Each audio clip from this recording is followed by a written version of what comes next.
प्रिय भक्तगण, आज हम आपको एक कथा सुनाने जा रहे हैं जो सुनने मात्र से आपके जीवन में सुख संपत्ति और धन की वर्षा होगी। तो चलिए कथा को प्रारंभ करते हैं। भीमा शंकर ज्योतिर्लिंग की कथा सुनने से रोम रोम में बस जाएगी, इसीलिए आज यह कथा जरूर सुने। भीमा शंकर ज्योतिर्लिंग का वर्णन शिव पुराण में मिलता है और शिव पुराण में कहा गया है कि पुराने समय में कुंभकर्ण का पुत्र भीम नाम का एक राक्षस था। उसका जन्म उसके पिता की मृत्यु के बाद हुआ था। उसे अपने पिता की मृत्यु भगवान राम के हाथों होने की जानकारी नहीं थी। बाद में अपनी माता से यह जानकर वह भगवान राम का वध करने के लिए आतुर हो गया। अपने उद्देश्य को पूरा करने के लिए उसने कई वर्षों तक कठोर तपस्या की। प्रसन्न होकर ब्रह्मा जी ने उसे विजयी होने का वरदान दिया। वरदान पाकर राक्षस निर्कुंस हो गया और मनुष्यों के साथ साथ देवी देवताओं भी उससे भयभीत रहने लगे। धीरे धीरे उसके आतंक की चर्चा हर जगह होने लगी। इस युद्ध में उसने देवताओं को भी परास्त करना शुरू कर दिया और सभी तरह की पूजा पाठ उसने बंद करवा दिए। अत्यंत परेशान होकर सभी देवता भगवान शिव की शरण में गए। भगवान शिव ने उन्हें आश्वासन दिया कि वे इसका उपाय जरूर निकालेंगे और भगवान शिव ने राक्षस तानाशाह भीम से युद्ध करने का निश्चय कर लिया। लड़ाई में भगवान शिव ने दुष्ट राक्षस को राख कर दिया और वो इस तरह अत्याचार का अंत हुआ। सभी देवताओं ने भगवान शिव से आग्रह किया कि वे इसी स्थान पर शिवलिंग रूप में विराजित हों। उनकी प्रार्थना को भगवान शिव ने स्वीकार किया और वे भीमा शंकर ज्योतिर्लिंग के रूप में आज भी यहाँ पर विराजित हैं। अगर आप यह कहानी सुन रहे हैं तो पूरा सुनिए। इस कथा को आधा अधूरा छोड़कर जाने की गलती मत करिएगा, क्योंकि इस पवित्र कथा को पूरा सुनने से मन चाहे फल की प्राप्ति होगी। इसीलिए इस कथा को पूरा सुने। आप शिव भक्त हैं तो भोलेनाथ का अनादर ना करें। फिर माता पार्वती कहती है, भीमा शंकर ज्योतिर्लिंग की यह कथा रोम रोम में क्यों बस जाती है, इसके लिए एक कहानी सुनाने जा रहे हैं। कृपया इस कहानी को ध्यान से सुने। फिर माता पार्वती कहती है, तो चलिए कहानी आरंभ करते हैं। बहुत समय पहले की बात है। एक खूबसूरत नदी के किनारे पर एक गुरु अपना आश्रम बनाकर रहते थे। उनकी ख्याति दूर दूर तक फैली हुई थी। वह बूढ़े हो चुके थे और उनका एक शिष्य भी था जो उन्हीं के साथ उस आश्रम में रहता था। एक दिन वह शिष्य भिक्षा मांगने पास के गांव में गया। तभी उसने देखा कि एक बूढ़े व्यक्ति की मृत्यु हो चुकी थी और यह देखकर वह शिष्य बहुत चिंतित हो गया। उस मृत व्यक्ति को देखकर उस शिष्य के मन में चिंता जाग उठी। वह सोचने लगा कि मेरे गुरु भी अब बूढ़े हो चुके हैं।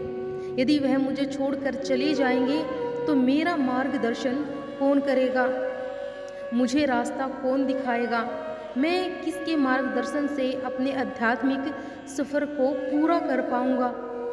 वह यही सोचता हुआ वापस आश्रम की ओर लौट आया, लेकिन उसने अपने गुरु से कुछ नहीं कहा। अब वह हर दिन चिंता में रहने लगा था। वह हर रोज सुबह उठकर सबसे पहले अपने गुरु के पास जाता और यह देखता कि कहीं उनकी सांसें चल रही है या नहीं। जब वह देखता कि गुरु की सांसें अब भी चल रही है तो वह सुकून की सांस लेता। देखते ही देखते यह डर उसके मन में गहराई तक बैठता जा रहा था, क्योंकि उसने बहुत से बूढ़े लोगों की मृत्यु को प्राप्त करते हुए देखा था। एक दिन की बात है, वह अपने मार्ग से कहीं जा रहा था। रास्ते में उसे दो झोपड़ियाँ नजर आई और वहाँ से रोने और बिलखने की आवाज़ें भी आ रही थी। शिष्य ने जब वहाँ जाकर देखा तो उसने पाया कि वहाँ किसी की मृत्यु हो गई थी और वह व्यक्ति भी बूढ़ा था। यह देखकर वह शिष्य भीतर ही भीतर बहुत चिंतित हो गया और उसने अब और भी डर सताने लगा कि कहीं उसके गुरु भी उसे छोड़कर ना चले जाएं। यही सोचते हुए वह वापस आश्रम लौट आया। वह चुपचाप एक जगह बैठ गया। वह अपने गुरु के बारे में सोचने लगा। तभी वहाँ उनके गुरु आए। उन्होंने अपने शिष्य को इतनी चिंता में देखा तो पूछे बिना रह नहीं पाए।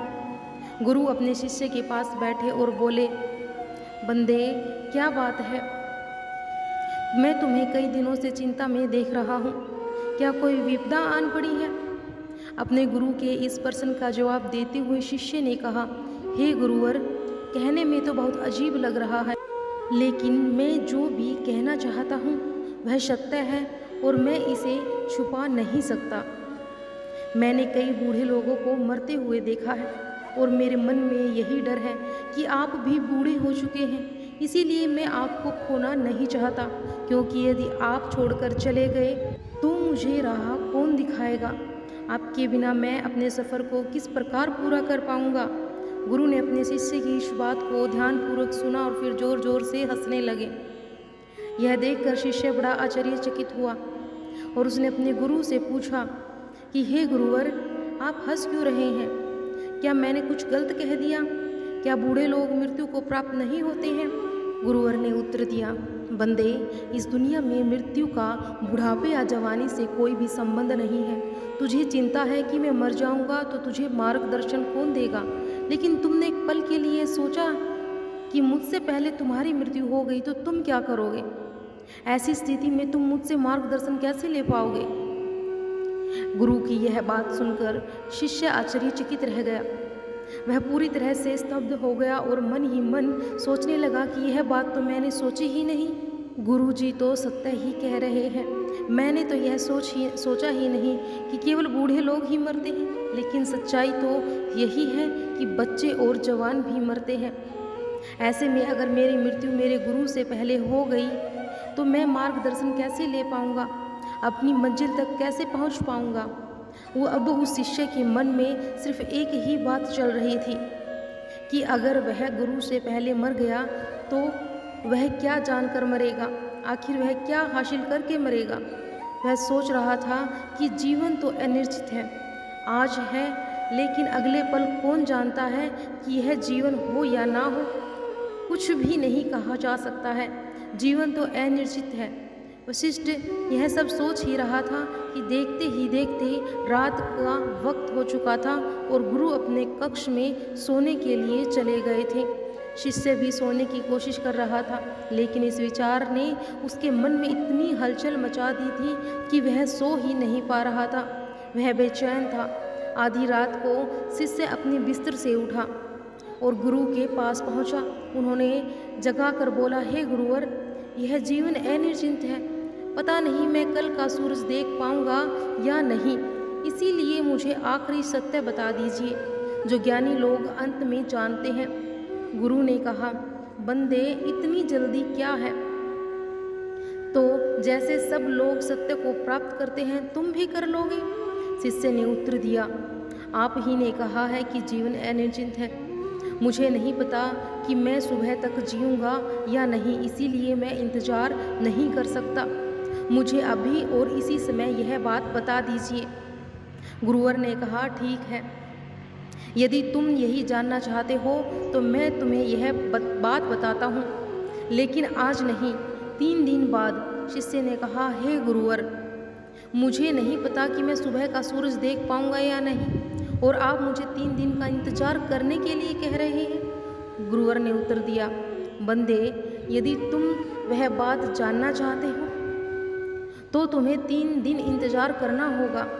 इससे पहले मैं तुम्हें वह बात नहीं बता सकता। शिष्य किसी भी तरह मान गया और बोला, ठीक है गुरुवर, यदि आप कहते हैं तो मैं 3 दिन इंतज़ार कर लूँगा, लेकिन उसके बाद आपको वह बात मुझे बतानी होगी। गुरुवर ने कहा, बंदे, मैं तुम्हें वह बात अवश्य बताऊँगा, लेकिन मेरी एक शर्त है। इस पर वशिष्ठ कहते हैं, हे गुरुवर, मैं आपकी सभी शर्तें मानने के लिए तैयार हूँ, बताइए आपकी क्या शर्त है? गुरुजी अपने शिष्य से कहते हैं, बंदे, जब तक तुम्हें यह बात नहीं जान लेते तब तक तुम्हारे गले से एक बूंद भी पानी नहीं उतरना चाहिए, अन्यथा तुम वह बात कभी नहीं जान सकोगे। अब शिष्य गुरुजी की बात मान लेता है और मन ही मन बहुत प्रसन्न हो जाता है कि कम से कम 3 दिन बाद उसे वह बात पता चल ही जाएगी। अब वह तीसरे दिन का इंतजार करने लगा। उसने पानी को त्याग दिया। अब गर्मियों का समय था। जैसे जैसे उसने पहला दिन पानी के बिना काट लिया, फिर अगले दिन उसकी प्यास बढ़ने लगी। उसे जोर की प्यास लग रही थी। जैसे तैसे वह अपने आप को संभाल रहा था। उसे देखते ही देखते रात का वक्त हो चुका था। दूसरा दिन खत्म होने को था, लेकिन उससे पहले ही उसे प्यास बर्दाश्त नहीं हो रही थी। उसका गला पूरी तरह से सूख चुका था और उसे जोर की प्यास लगी थी। वह पानी पीना चाहता था और उसकी प्यास अब बर्दाश्त नहीं हो रही थी। इसीलिए वह अपने गुरु के पास गया और उसने कहा कि हे गुरुवर, मुझे बहुत जोर की प्यास लगी है, क्या मैं थोड़ा सा पानी पी सकता हूँ? इसके जवाब में गुरुवर कहते हैं, बंदे, यदि तुम वह आखिरी बात जानना चाहते हो तो पानी मत पीना। यदि तुमने पानी पी लिया तो मैं तुम्हें वह बात नहीं बताऊंगा। इसीलिए अगर तुम वह आखिरी बात जानना चाहते हो तो तुम्हें तीसरे दिन तक का इंतज़ार करना ही होगा। और हाँ, अगर तुम वह बात नहीं जानना चाहते हो तो कोई बात नहीं, तुम पानी पीने के लिए स्वतंत्र हो। अब शिष्य ने वैसे तो खुद को मनाया और तीसरे दिन का इंतजार करने लगा। देखते ही देखते सुबह हो गई, लेकिन अब वह तीसरा दिन उस शिष्य पर भारी पड़ने लगा। उसके होठ और गला पूरी तरह सूख चुके थे और उसे ऐसा लग रहा था कि मानो उसे चक्कर आ रहे हों। शिष्य को ऐसा लग रहा था कि वह अब भी जमीन पर गिर पड़ेगा और जैसे तैसे खुद को संभालते हुए गुरु के पास जाकर बोला, हे गुरुवर, अगर मैं प्यास के कारण मर गया तो वह आखिरी बात कैसे जान पाऊंगा और फिर मेरे 3 दिनों तक का इंतजार करने का क्या लाभ? इस पर गुरु ने कहा अपने शिष्य से, बंदे, अगर तुम्हें प्यास लगी है तो मैं तुम्हें पानी के बारे में कुछ बातें बताता हूँ। पानी का कोई रंग नहीं होता, यह शहा होता है, यह नदियों में बहता है, हम तक पहुँचता है और बारिश के रूप में भी बरसता है।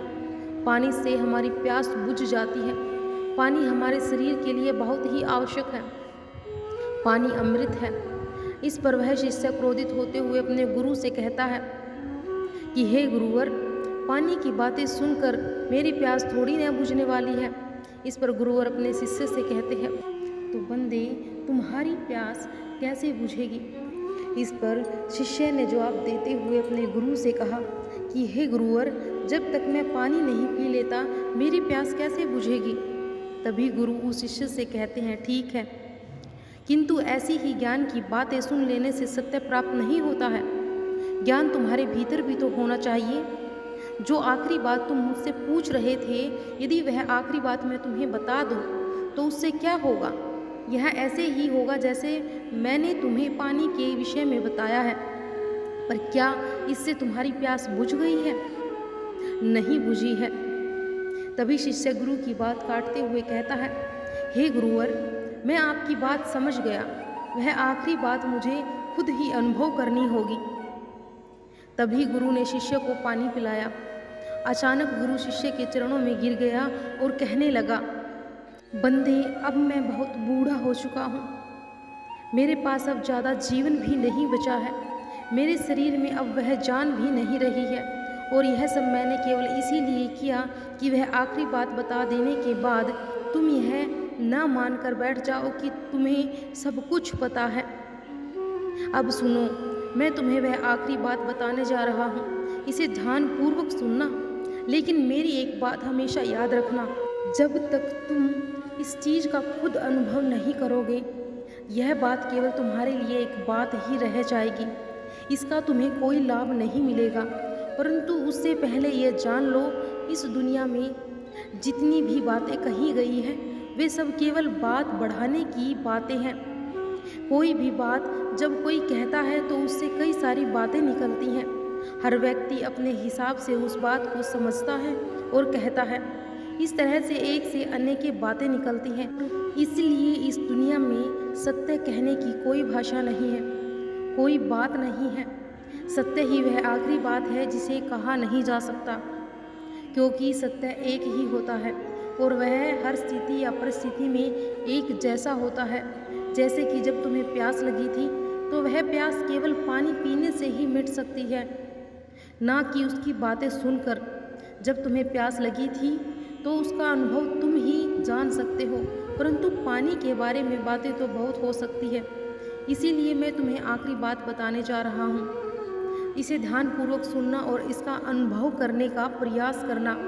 अब वह आगे गुरु अपने शिष्य से कहते हैं, अब बंदे आखिरी बात जो बुद्ध पुरुष अंत में जानते हैं। इतना कहकर गुरुवर शांत हो गए। तभी शिष्य ने कहा, गुरुवर कहिए, मैं सुन रहा हूँ, बताइए ना क्या बात है। शिष्य ने कई बार यही बात दोहराई, लेकिन गुरु ने कुछ नहीं कहा। उस दिन के बाद से गुरु के मुख से एक शब्द भी नहीं निकला।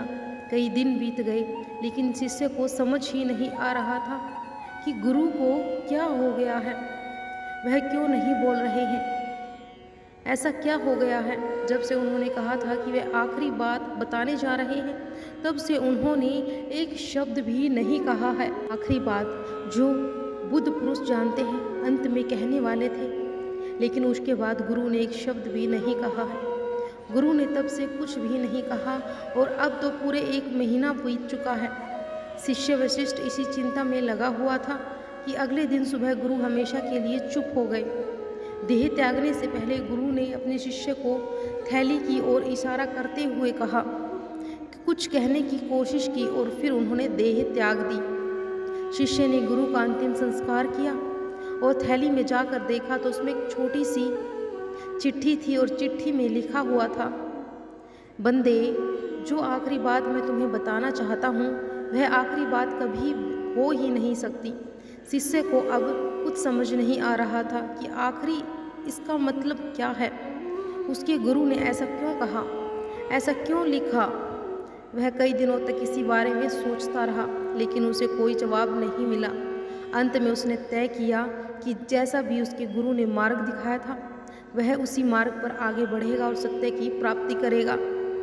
वह अध्यात्म के मार्ग पर आगे बढ़ता गया और करीब 5 सालों की खोज के बाद आखिरकार एक दिन उसने सत्य को प्राप्त कर ही लिया।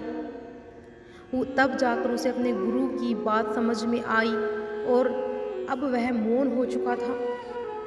अब उसे वह आखिरी बात पता चल चुकी थी। वह आखिरी बात कोई कह नहीं सकता, क्योंकि जो बात कह दी जाए वह आखिरी नहीं होती है और वही सत्य है, शांति है, जो एक जैसा और कभी नहीं बदलता।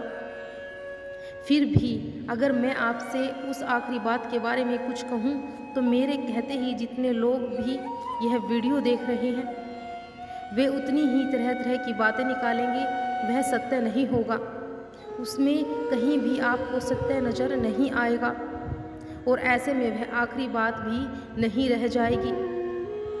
तो मैं आपके हिसाब से वह आखिरी बात क्या है, क्या आप अब तक जान चुके हैं या नहीं? यदि आप बात को नहीं पहचान पाए हैं तो मैं एक बार फिर से आपको समझाने का प्रयास करती हूँ। वह आखिरी बात है मौन। जब हम मौन हो जाते हैं तो हम कुछ नहीं कहते हैं, वही सत्य होता है, वही बदलता नहीं है। इसीलिए जो बुद्ध पुरुष अंत में जानते हैं वह यही सत्य है जो कभी नहीं बदलता। यह सारी बातें भगवान शिव सुन रहे थे। फिर भगवान शिव कहते हैं, जब हमारा मस्तिष्क अच्छे तरीके से काम करता है तब हम अच्छा सोच पाते हैं और जीवन में सकारात्मक बदलाव ला सकते हैं। अगर आपके जीवन में बड़े फैसले लेने हैं या मुश्किल हालातों से निपटना है तो मानसिक रूप से मजबूत होना बहुत ज़रूरी है। ज़रूरी नहीं है कि आप ज़िंदगी में हर पल अच्छा ही जिए और आप कभी खुश रहें, और कभी कभी आपकी ज़िंदगी में ऐसा वक्त भी आए जब आपको भारी मुसीबतों का सामना करना पड़ सकता है। ऐसे में कई बार इंसान मुसीबतों का सामना करते करते अपने जीवन से हारने लगता है, लेकिन जो लोग मानसिक रूप से मजबूत होते हैं वे इन मुश्किल हालातों से बाहर निकल आते हैं। फिर भगवान शिव माता पार्वती से कहते हैं, आज हम चर्चा करेंगे कि इंसान अपनी मुश्किल वक्त से कैसे बाहर आए। इसके लिए मैं आपको 8 नियम बताने वाला हूँ, जिन्हें अगर आप जान ले और समझ ले तो यकीन मानिए आप अपने मुश्किल हालातों से ज़रूर बाहर निकल आएंगे और मानसिक रूप से एक मजबूत इंसान बन जाएंगे। आज के यह 8 नियम बहुत ही महत्वपूर्ण होने वाली है। एक बार भगवान शिव संत महात्मा का रूप धारण करके एक आश्रम में शिष्यों को दिमाग के बारे में प्रवचन दे रहे थे। गुरु कह रहे थे कि इंसान के मस्तिष्क में कभी अच्छे विचार आते हैं तो कभी बुरे विचार आते हैं। जब अच्छे विचार आते हैं तो वह अच्छी और कल्याणकारी बातें सोचता है, लेकिन जब बुरे और गलत भावनाएं जन्म लेती है तो उससे उसका पतन होता है। तभी उनमें से एक शिष्य जिसका नाम राजवंश था खड़ा हुआ। उसने गुरु से पूछा, हे गुरुवर, क्या आप कोई ऐसा तरीका बता सकते हैं जिससे हम अपने मस्तिष्क को मजबूत और ताकतवर बना सकें, खुद को मानसिक रूप से मजबूत बना सकें? गुरु ने कहा, बिल्कुल मैं बताऊंगा, लेकिन उससे पहले मैं कुछ बातें मन के बारे में बता रहा हूँ जिन्हें तुम ध्यानपूर्वक सुनो। तभी हम बताएंगे कि मानसिक रूप से मजबूत कैसे बना जा सकता है और तुम इसे आसानी से समझ पाओगे। गुरु ने कहा, जब भी हम कुछ सोचते हैं तो सबसे पहले वह विचार हमारे मस्तिष्क में जन्म लेता है और उसी के अनुरूप हमारा पूरा शरीर कार्य करने लगता है। मान लो कि आप कुछ दुख भरी बातें सोचते हैं तो आप बिल्कुल स्थिर हो जाते हैं, आपके शरीर की ऊर्जा कम होने लगती है। लेकिन अगर आप कुछ उत्साह भरी बातें सोचते हो तो आपके शरीर के अंदर असीमित ऊर्जा बहने लगती है, आप वाकई में ऊर्जावान दिखाई देने लगते हैं। आप यह अनुभव खुद कर पाएंगे कि जब आप खुश होते हैं तो आपके शरीर के अंदर बहुत ऊर्जा आ जाती है, आपका रोम रोम खिल उठता है। यह इसीलिए हुआ क्योंकि आपने अपने मन में कुछ उत्साहजनक बातें सोची। शरीर तो वही है आपका, लेकिन जब आप उदास होते हैं तो आपका शरीर बिल्कुल ऊर्जा रहित हो जाता है, लेकिन जब आपके विचार उत्साह भरे होते हैं तो आपका शरीर खिल उठता है। यानी हमारा शरीर कैसे काम करेगा ये हमारे मस्तिष्क में उत्पन्न हो रहे विचारों पर निर्भर करता है। बहुत ही अच्छे से समझ में आएगी आपको यह बातें। अब हम बताने जा रहे हैं कि मानसिक रूप से हम मजबूत कैसे बन सकते हैं। गुरु कहते हैं कि मैं आपको 8 तरीके बताऊंगा। अगर आप उन 8 तरीकों को अपने दिमाग में लाते हैं तो वैसा ही सोचते हैं तो यकीन मानिए आपका शरीर भी वैसा ही काम करने लगेगा। जैसे कि मैंने पहले बताया कि जब आप उदास होते हैं तो आपका शरीर ऊर्जा रहित हो जाता है और जब आप खुश होते हैं तो आपके दिमाग में अच्छे विचार आते हैं तो आपके शरीर में ऊर्जा बहने लगती है। इसका मतलब यह है कि अगर हम वह 8 तरीके जान लें जिससे कि हमारा मन मजबूत होता है, दिमाग मजबूत होता है, तो हमारे शरीर में ऊर्जा और जोश से भर जाएगा, अर्थात हम मानसिक रूप से मजबूत बन जाएंगे। और वास्तव में जब आप मानसिक रूप से मजबूत बन जाएंगे तो आप मुश्किल हालातों का सामना बड़ा ही आसानी से कर लेंगे। गुरु कहते हैं कि शिष्यों, मानसिक रूप से मजबूत बनने का पहला नियम है, जो हो चुका है उसकी परवाह करना छोड़ दो। गुरु कहते हैं कि शिष्यों, मुझे यह बताओ कि सूर्य किस दिशा में उगता है। सभी शिष्य ने एक साथ जवाब दिया कि गुरुजी, सूर्य पूर्व दिशा से निकलता है। फिर गुरुजी ने कहा, अगर मैं यह कहूँ कि सूर्य पश्चिम दिशा से निकले तो क्या वह निकलेगा? सभी शिष्य कहते हैं, बिल्कुल नहीं गुरुजी, सूर्य तो पूर्व दिशा से ही निकलेगा। हम उसके स्थान को, उसकी जगह को बदल नहीं सकते हैं। फिर गुरु कहते हैं कि मान लो बारिश का मौसम है और अगर मैं यह बोलूं कि बारिश बंद हो जाए तो क्या हमारे बोलने से बारिश बंद हो जाएगी? शिष्य कहते हैं कि नहीं गुरुवर, वह तो मौसम में बदलाव की वजह से होगा। जब मौसम में बदलाव होगा तो बारिश भी बंद हो जाएगी। फिर गुरु कहते हैं, अगर मैं तुम लोगों से यह कहूँ कि ठंडी के मौसम में गर्मी पड़ने लगे तो क्या ऐसा होगा? शिष्य कहते हैं, गुरुवर आप सही कह रहे हैं, यह कभी नहीं हो सकता कि सर्दियों में गर्मियों और गर्मियों में ठंड हो। मौसम तो प्रकृति पर निर्भर करता है, जो हमारे नियंत्रण में नहीं है। फिर गुरु कहते हैं, ठीक उसी प्रकार से जो चीज़ें हमारे वश में नहीं होती है, जो घटनाएं बीत चुकी हैं, अगर हम उन बातों पर बार बार परेशान होते रहेंगे या उनकी बहुत ज़्यादा परवाह करेंगे तो क्या हम भूतकाल की घटनाओं को बदल सकते हैं? शिष्य कहते हैं, नहीं गुरुवर। फिर गुरु कहते हैं, अगर तुम उन बीती घटनाओं को लेकर बार बार चिंता में लगे रहोगे और उनकी परवाह करोगे तो तुम परेशान होते चले जाओगे। इसीलिए तुम्हारी ज़िंदगी में जो घटित हो चुका है उसे भुलाने की कोशिश करो। उसका एकमात्र तरीका है कि तुम अपनी आने वाले समय के बारे में सोचो, अपने भविष्य पर ध्यान केंद्रित करो। गुरु आगे कहते हैं, मानसिक रूप से मजबूत बनाने का दूसरा नियम ध्यान करने की आदत डालो। गौतम बुद्ध जब सत्य की खोज में निकले थे तो उन्होंने बहुत सारे उपाय और कर्म कांड किए, लेकिन उन कर्म कांडों से उन्हें बहुत ज़्यादा कुछ हासिल नहीं हुआ और उनका शरीर दुबला पतला होता चला गया। लेकिन वह सत्य की खोज में असमर्थ रहे। उनके गुरुओं ने उन्हें बहुत सारे कर्मकांड उपाय बताए, लेकिन उन कर्मकांडों का कोई मतलब नहीं हुआ। अंत में जब भगवान गौतम बुद्ध स्वयं ध्यान की अवस्था में बैठे तो धीरे धीरे ध्यान की गहराइयों में जाकर उन्होंने बहुत सारी चीज़ें मिलने लगी जिनकी वह खोज में निकले थे। ध्यान के माध्यम से उन्हें अपने सभी विचारों पर विजय प्राप्त की, उन्हें पापी मार्ग को पराजित किया, काम वासना पर काबू पाया और अपनी हर भावना पर नियंत्रण पाया। और यह सब तब संभव हुआ जब वे ध्यान की गहरी अवस्था में बैठे और कई दिनों तक इसी अवस्था में रहे। ध्यान करने से हमारा मन और मस्तिष्क बहुत शांत हो जाता है, जिससे जब हम किसी वस्तु या व्यक्ति के बारे में सोचते हैं तो हमारा पूरा ध्यान उसी पर केंद्रित रहता है। हमारा दिमाग इधर उधर नहीं भटकता है और हम चीज़ों को बहुत अच्छे तरीके से समझ पाते हैं। ध्यान ही एक ऐसा तरीका है जो हर तरह से आपके दिमाग को मजबूत बनाता है। बौद्ध भिक्षु ध्यान की प्रक्रिया पर बहुत जोर देते हैं और कई घंटे तक ध्यान में बैठे रहते हैं। इससे उनका दिमाग और मन दोनों बहुत शांत रहते हैं। जिनका मन शांत रहता है वह किसी भी चीज़ पर अच्छी तरह विचार कर सकता है और मन और मस्तिष्क दोनों से मजबूत होता चला जाता है। ध्यान करने से आपकी सभी इच्छाएं आपके नियंत्रण में रहेगी। आप अपनी इच्छा अनुसार अपनी इच्छाओं को नियंत्रित कर सकेंगे। गुरु आगे कहते हैं कि मानसिक रूप से मजबूत बनने का तीसरा नियम है, बहुत ज़्यादा किसी से उम्मीद मत रखना। गुरु ने कहा कि तुम सब अपनी मर्जी से जन्म लिए हो, अपनी मर्जी से ही गर्भ का चुनाव किए हो, लेकिन इंसान जन्म लेने के बाद यह सब भूल जाता है कि उसे क्या करना है क्या नहीं। ने किस उद्देश्य से जन्म लिया था और जन्म लेने के बाद वह विभिन्न प्रकार की इच्छाओं में उलझ जाता है।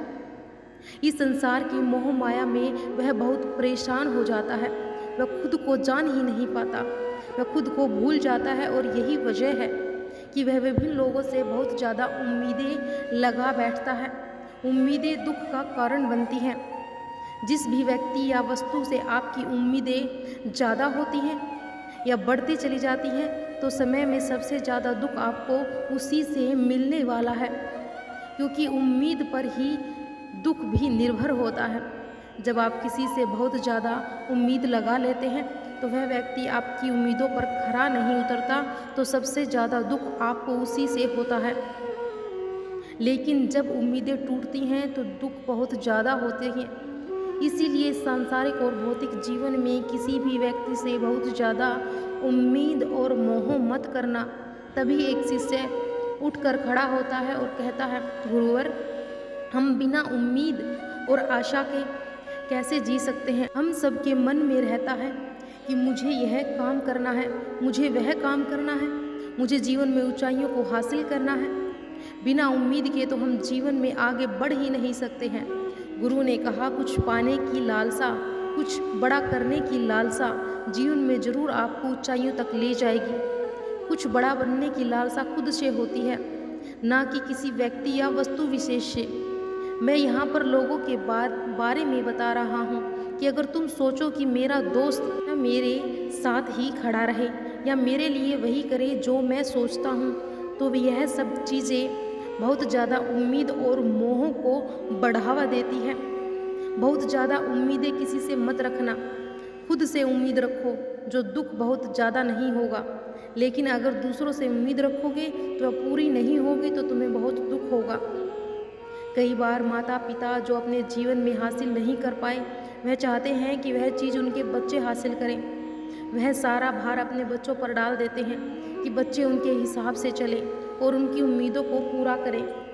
उन्होंने जो अपने जीवन में हासिल नहीं किया है, वह काम उनके बच्चे करें, और लगभग इस समय तो सभी माता पिता यही कर रहे हैं।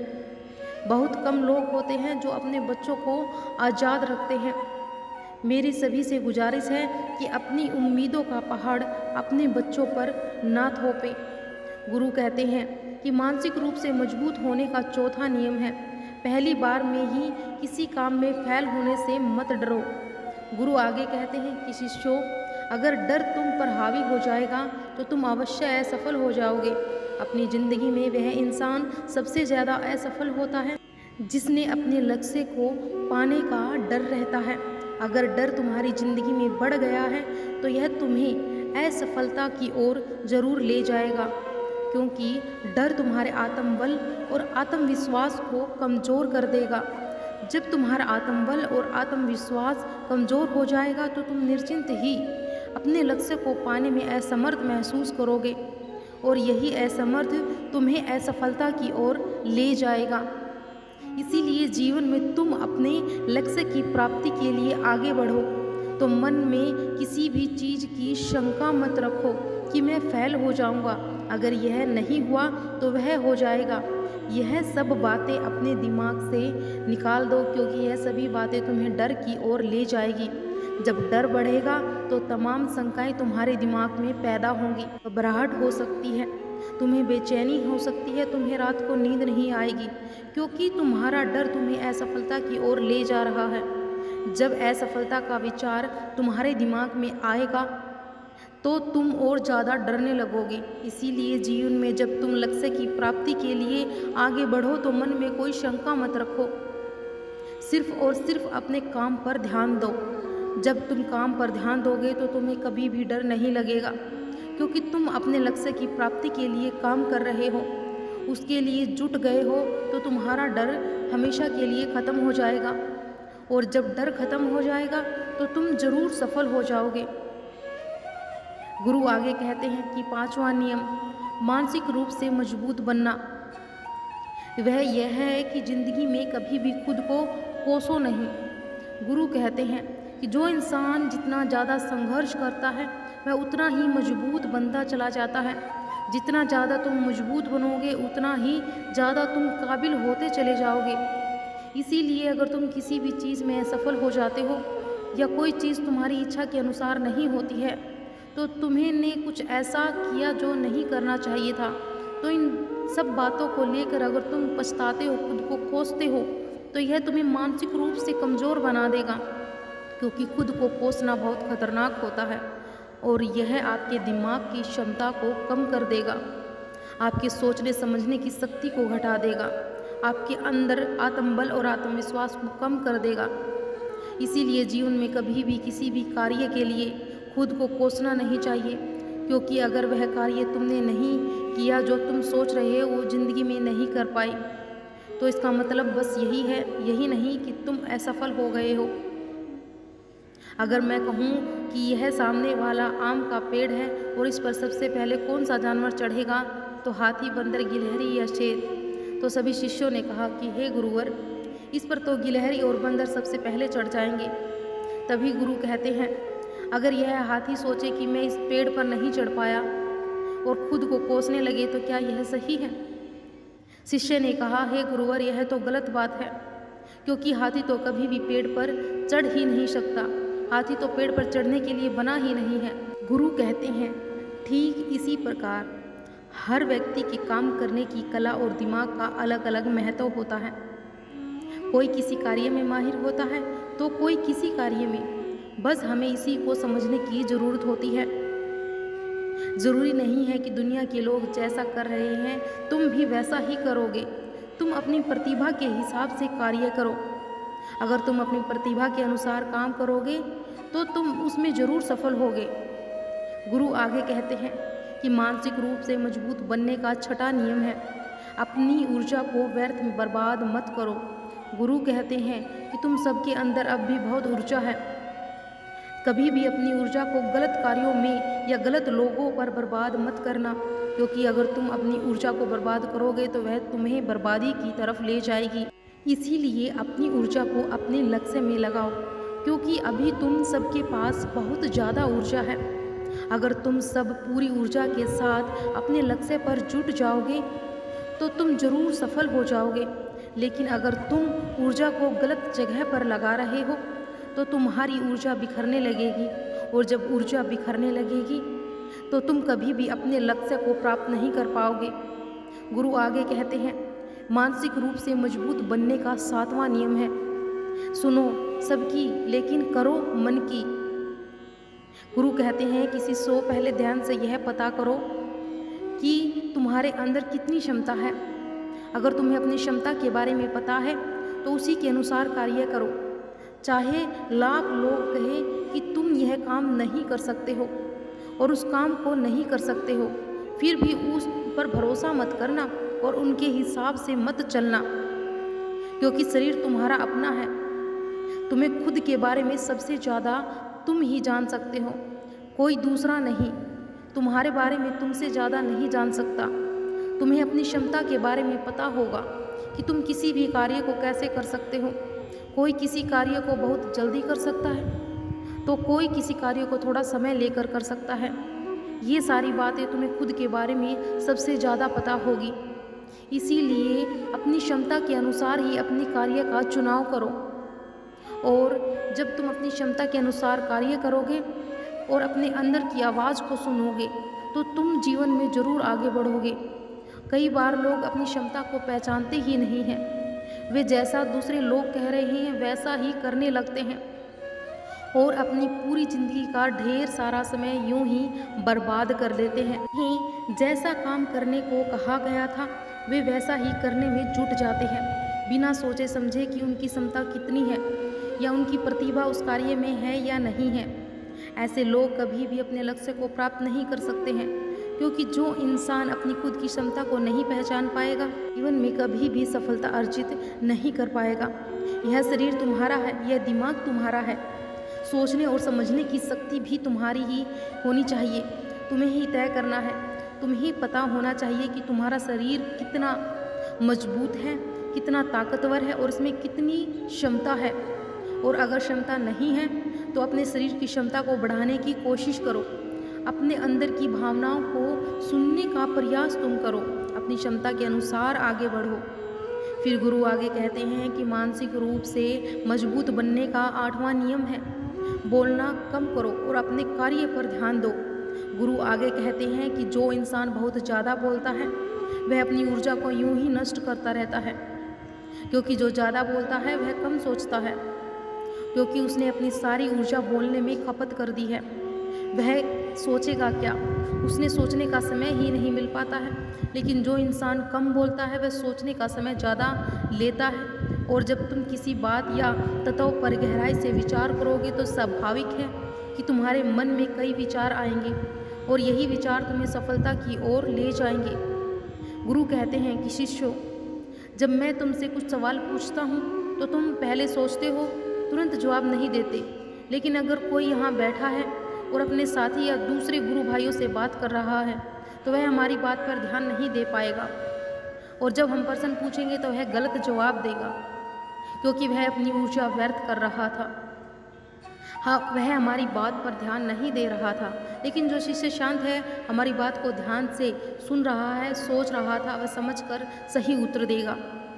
इसीलिए शिष्यों, कम बोलने का अभ्यास करो। जब तुम कम बोलने का अभ्यास करोगे तो तुम किसी भी बात या तथ्य पर गहराई से विचार कर पाओगे। इससे समस्या का समाधान जरूर निकलेगा, और कम बोलने से तुम्हारी ऊर्जा भी बचेगी, जिसे तुम सोचने में लगा सकते हो। गुरु कहते हैं कि शिष्यों, ये थे मानसिक रूप से मजबूत बनने के 8 नियम। अगर तुम यकीन के साथ इन 8 नियमों का पालन करोगे तो अपनी ज़िंदगी में तुम मानसिक रूप से मजबूत अवश्य बनोगे, और फिर कोई भी परेशानी या रुकावट हमारी ज़िंदगी में नहीं आएगी। कोई समस्या भी आएगी तो तुम इसका डट कर सामना कर पाओगे। सभी शिष्य गुरु की बात सुनकर उन्हें कोटि कोटि नमन करते हैं और समझ जाते हैं कि मानसिक रूप से मजबूत बनने के ये 8 नियम अपनी ज़िंदगी में कितने लाभकारी साबित होंगे।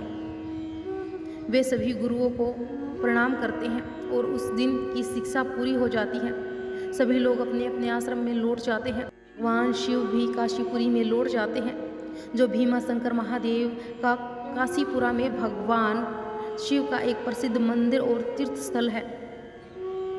यहाँ का शिवलिंग काफ़ी मोटा है, इसीलिए इसे मोटेश्वर महादेव भी कहा जाता है। यह वीडियो बोलते समय अगर मुझसे कोई त्रुटि हो गई हो तो कृपा करके मुझे क्षमा कर दीजिएगा। अगर आपको यह वीडियो पसंद आई है तो वीडियो को लाइक, शेयर और कमेंट भी ज़रूर करिएगा और चैनल को सब्सक्राइब ज़रूर कर लीजिएगा। हर हर महादेव।